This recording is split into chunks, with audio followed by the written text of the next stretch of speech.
Students, so welcome to my channel Academy Villa. I am Astos and let's begin today's class. आज की जो video है इसमें हम क्लास 10 की इंग्लिश की जो बुक है बिहार बोर्ड की उसके पोइट्री सेक्शन यानी कि पोइट्री भाग का चैप्टर 3 है ना, जिसका नाम है पॉलीथीन बैग। इसके जो कहानी है, इस पोएम को हम अच्छे से ढंग से पढ़ेंगे। और इसके लेखक जो हैं वो हैं दुर्गा प्रसाद पांडा और दुर्गा प्रसाद पंडा, है ना। पंडित लोगों को पंडा वगैरह कहते हैं, तो ये एक टाइप का टाइटल है। दुर्गा प्रसाद पंडा ने पॉलीथीन बैग के बारे में कुछ विशेष बातें बताई हैं जो आपको भी पता होगी, लेकिन उस पर ध्यान देने की ज़रूरत है ना। तो ये हमारे पर्यावरण को कैसे नुकसान पहुंचाता है, कैसे उसकी ज़रूरत भी लोगों को है, तो किस तरीके से हम उससे निजात पा सकते हैं या फिर कोई भी चीज़ें, उन सब के बारे में इस पोएम में डिस्कस की गई है। तो आगे बढ़ते हैं और इसको देखते हैं। उससे पहले दुर्गा प्रसाद पंडा के बारे में थोड़ा पढ़ लेते हैं। लिखा है, Durga Prasad Panda occupies a prominent position in Odia literature. यानी कि जो दुर्गा प्रसाद पंडा है ना, उन्होंने मतलब बहुत अच्छा खासा जो कह सकते हैं कि उन्होंने महत्वपूर्ण अधिकार जमा रखा है लिटरेचर, उड़िया लिटरेचर में, है ना।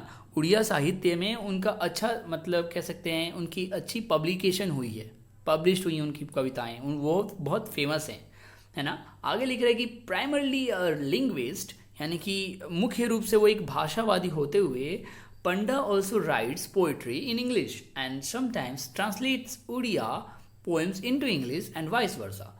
कहा जा रहा है कि मुख्य रूप से तो वो भाषावादी हैं, लेकिन पंडा जो हैं कभी कभी वह इंग्लिश में भी कविताएं लिखते हैं और उसको ट्रांसलेट करते हैं उड़िया में, और कभी कभी इंग्लिश से उड़िया में ट्रांसलेट करते हैं, मतलब वाइस वर्सा, ठीक है ना।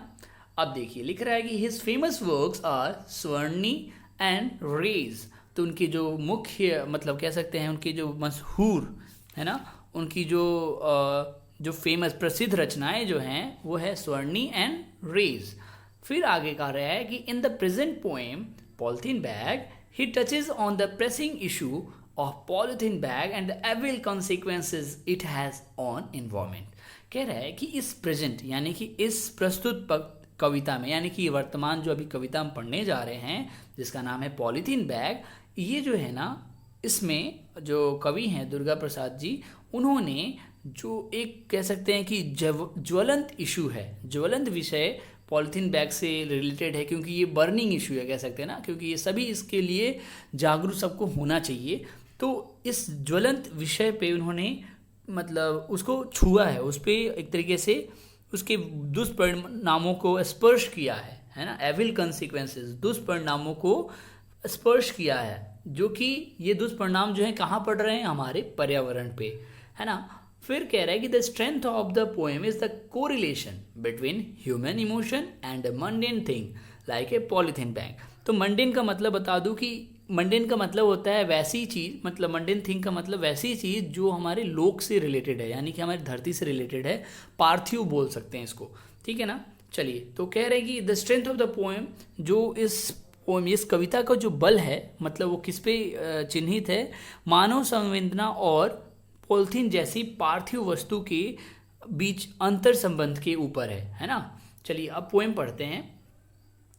लिखा है ना, Hurt is such a strange polythene bag which never gets dissolved into the earth's crust। कह रहा है कि हर्ट मतलब तो होता है चोट या फिर दर्द, तो कहा जा रहा है कि hurt is such a strange, यानी कि कैसी अद्भुत चोट है हमारी पृथ्वी, हमारी धरा पे, कि पॉलीथीन बैग जिसके बारे में हम बात करने जा रहे हैं, पॉलीथीन बैग जो कि कभी भी डिज़ोल्व ही नहीं हो सकता है, यानी कि कभी घुल नहीं सकता है, कहाँ, अर्थ के क्रस्ट में, यानी कि धरा की जो क्रस्ट होती है, सतह होती है, वह उसको नष्ट नहीं कर सकती है ना, क्योंकि वो नॉन बायोडिग्रेडेबल चीज़ें होती है ना। तो वही कह रहा है कि hurt is such a strange, मतलब एक अजीब टाइप की चोट है हमारे पृथ्वी के ऊपर कि वो सब कुछ को कर सकती है, मतलब नष्ट कर सकती है, उसको डिज़ोल्व कर सकती है, लेकिन ये पॉलीथीन बैग ऐसी चीज़ है ना, ये नहीं, इसको नहीं डिज़ोल्व कर पाती है। आगे क्या कह रहा है कि व्हेन टच्ड, देखिए पॉलीथीन बैग के बारे में बात हो रही है, तो अभी ध्यान दीजिएगा कि जो भी चीज़ बोलेंगे हम वो सारी चीज़ें पॉलीथीन बैग के रिलेटेड है। तो कह रहा है कि when touched it makes a squeaky sound noise, यानी कि जब हम इसे छूते हैं तो इसको एक चीख जैसी आवाज़ निकलती है, क्योंकि आपने देखा है कड़कड़ाहट से आवाज़ आती है, पॉलिथीन लोग बजाते भी हैं। और when burnt it executes a pungent smell, तो पंजेंट का मतलब होता है कि बहुत ही स्मेली, तीखा, है ना, बहुत जो सहन ना हो सके। तो व्हेन बर्न, जब हम इसको जलाते हैं पॉलिथीन को, तो इसमें से, है ना, तीखी गंध फैलती है। Well left to itself it pollutes the environment, और जब हम इसे ज्यों का त्यों छोड़ देते हैं तो ये क्या करता है, हमारे पर्यावरण को पॉल्यूट भी करता है ना।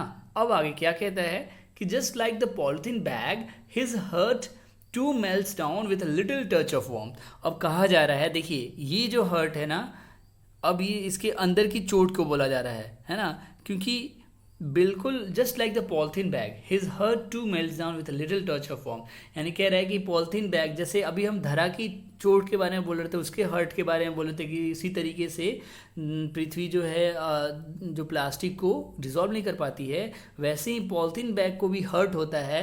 थोड़ा सा हर्ट कैसे होता है, पॉलिथीन बैग को थोड़ा सा आप आग दिखा दो, गर्मी दिखा दो, वो तुरंत पिघल जाती है। तो वही कह रहा है his hurt too melt down, उसका हर्ट होने पे वो भी क्या होता है, पिघल जाता है। कौन, पॉलिथीन। फिर कह रहा है कि but deep inside the grieves garbage bin far away from everyone's gaze the germs of the disease keep on growing. तो वही कहा जा रहा है कि but deep inside the grieves garbage, किंतु दुख के अंतर्गत के कचरेदान में, यानी कि गार्बेज बीन यानी कि जो डस्टबिन होता है, उसके अंदर तो प्लास्टिक होती है ना, जो कि सबके नज़रों से दूर होती है। फार away from everyone's gauge, gauge मतलब नज़र, सबके नज़र से, दृष्टि से, हर एक से बहुत दूर होती है। वहीं पे the germs of the disease keep on growing, यानी कि वहाँ पर क्या हो रहा है, रोगों के बहुत सारे कीटाणु जो हैं वो बढ़ना उनके जारी रह रहा है। तो इस पे भी उन्होंने, हमारे जो लेखक हैं उन्होंने चोट की है इस बात पे, कि ये भी देखने वाली बात है कि देखिए पन्नियाँ जो हैं, पॉलिथीन जो हैं, वो भले ही डस्टबिन में भी पड़ी हैं, लेकिन उसके बावजूद भी वो सबके नज़रों से ओझल होकर भी वहाँ पे वो जर्म्स जो हैं, वो कीटाणु जो हैं वो बढ़ रहे हैं। तो वो एक नुकसान है हमारे पृथ्वी के ऊपर भी, पर्यावरण के ऊपर भी। फिर कहा जा रहा है कि the polythene bag remains buried within, है ना। फिर only the pain caused by the hurt keeps coming back again and again. तो कहा जा रहा है कि यह जो पॉलिथीन बैग है ना, वो जमीन के भीतर दफनाया रहता है ना। The polythene bag remains buried with in, लेकिन वो तो जब मतलब दबा हुआ है ना, दफनाया हुआ है, लेकिन the pain caused by the hurt keeps coming back again and again, लेकिन उस चोट से जो उत्पन्न दर्द है वह तो बार बार निकलता ही रहता है। कहने का तात्पर्य ये है इस लास्ट वाले पैराग्राफ के ऊपर कि देखिए, जब ये पॉलिथीन मिट्टी के अंदर क्रस्ट में, पृथ्वी के सतह पे जब हम इसको मतलब क्या कहते हैं, ब्यूरिड अंडर कर देते हैं, है ना, उसको समाहित कर देते हैं, उसको दफना देते हैं, तो क्या होता है कि उसके अंदर जो दर्द हो रहा है, दर्द इन द सेंस कि उसके वजह से पृथ्वी को दर्द हो रहा है। क्यों?